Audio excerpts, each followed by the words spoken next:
Vicki. Sorry this took you a couple days, but I'm gonna do a little bit of exercises for you. Something that you can do with your horse. They're on the videos also, but I'll kind of do a little bit more detail into what I saw in the video that you gave me. Now I'm not riding or schooling horses. This is a young horse. This is a young horse in training. So he's not going to do everything perfect, but I thought I'd use him because there's going to be problems, and there's going to be problems your horse is going to do. So I'm going to try to, as he's doing it wrong, kind of tell you what he's doing, and then what I can do to help fix it. Because it's not exactly what's wrong with your horse, but very similar. He's not connecting his rear end to his front. It's kind of dangling out there. So I'm going to do a lot to try to get him to use his rear end and get him to familiarize my calves talk to your hind legs. Getting him to know the aids real quick. And I'm going to go through this really fast because we only have about 7 to 10 minutes to put on YouTube. So we're going to kind of go over really fast, but it'll give you something to work on. So when I ask him to walk off, one of the first things with your horse and with him is I want them to push off from the rear end. I don't want to throw him away. I don't want him to go on the front end. So this is something you can practice. Very, very simple to get him to use that rear end, for you to feel him push with that rear end. What I'm going to do is bring my hands up just slightly. I don't bring him up here. I just prepare him. Now when I ask him to walk off, I think of a swing. And I think of swinging the swing forward. I'm not doing a lot. I don't sit back like this. I don't throw myself forward. I just tilt my pelvis slightly and ask him to move forward. Now if he doesn't listen, I'm going to use my calves. Now if he doesn't listen to that, see, I'm asking him, but he's not moving. My calf is clearly on. So I'm going to ask him with the crop to move from the rear end, because he's so used to going forward and falling forward, and then he'll walk off, but he'll walk off from the front end. I want him to walk off from the rear end, start realizing he has a rear end. So I'm going to ask him to walk off. I'm going to tap, tap, tap. And there, you see him engage, and he lifted the saddle up. That's what I want to feel. Now I'm not going to probably use the crop all the time, but I am going to use it sometimes with him in training. He's just a young horse. He doesn't know. It's not his fault. He's not being bullheaded or nothing. He just doesn't realize he has to use the rear end. He wants to use the front end. He says, oh, I can do that. And that's what a horse has a tendency to do when they pace. So I'm going to lift my reins up slightly, use my calves, I ask him to go forward. I may cluck. Now I'm just going to ask him lightly with the crop, and there he walks off, and he walks off clearly from the rear end. He pushes from the rear end. We're just going to walk, and this is what we can do on the trail, or if you're just playing around, you have 20 minutes to work, and you kind of want to go out on the trail a little bit. You want to ride around the barn, just halt. I halt from the rear end. I don't pull back. I just stop my seat, don't roll, my seat doesn't move anymore, and I halt him. I might close my fingers. With him I didn't need to. He knows that pretty well. Now I'm going to ask him to walk off. And see, that time I didn't have to use the crop. I thought about using it because I put my calves on and he moved. Now he rocked to the rear end. He actually backed up. That's okay right now because he's thinking about the rear end. I just keep my calves on until he does the right thing and release. So I'm going to ask him, I'm going to look forward. There. You see he's starting to move off better now. Now how many steps did it take? Now I warmed him up a little bit before we videoed, but not a lot. Maybe 2 minutes.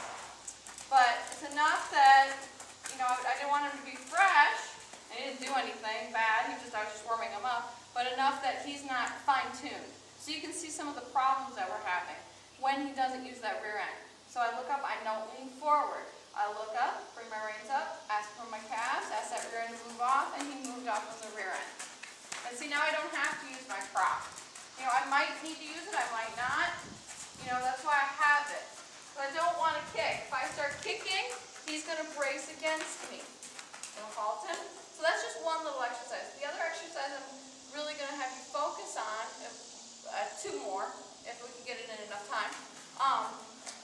And again, these are all on the tapes, but I'm kind of really centralizing into your horse.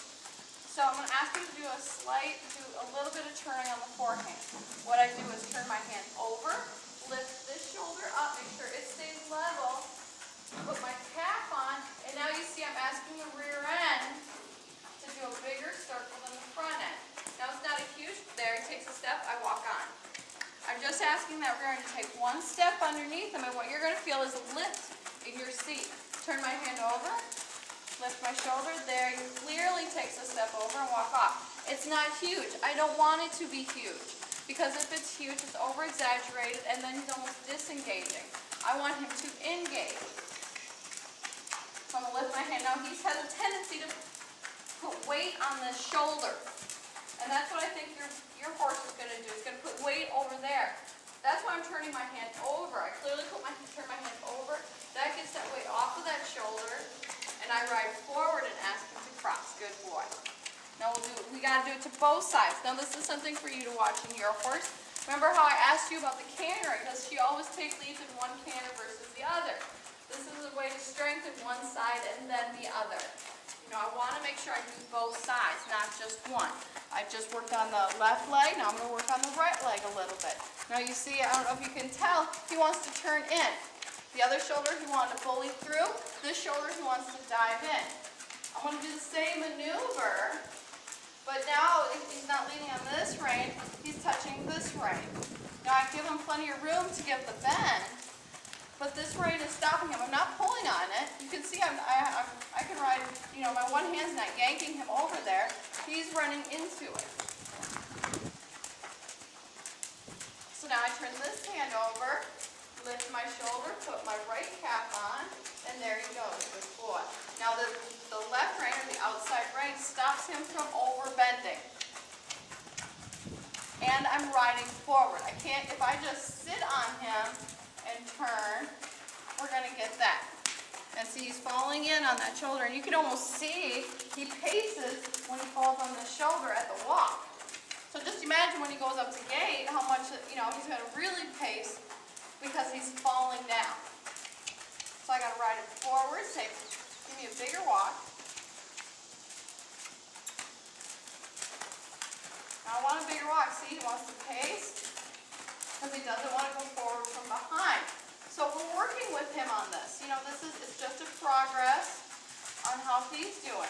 So I turn my hand over, lift my shoulder, ask that rear end to take a step. He's not giving it. There we go. A little bit more. I want a little more. Yeah, I'm going to be a little bit greedy. I want him to step under.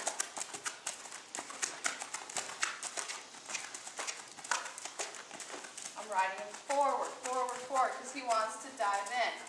He wants to avoid the bridle. He doesn't want to use the rear end. So we're going to add in, I'll halt, reward him, ask him to walk off. Walk off from behind, a clear walk off from behind. Not just a leak out. I want to ask him clearly, I'm asking you to walk off. It's not a guessing game.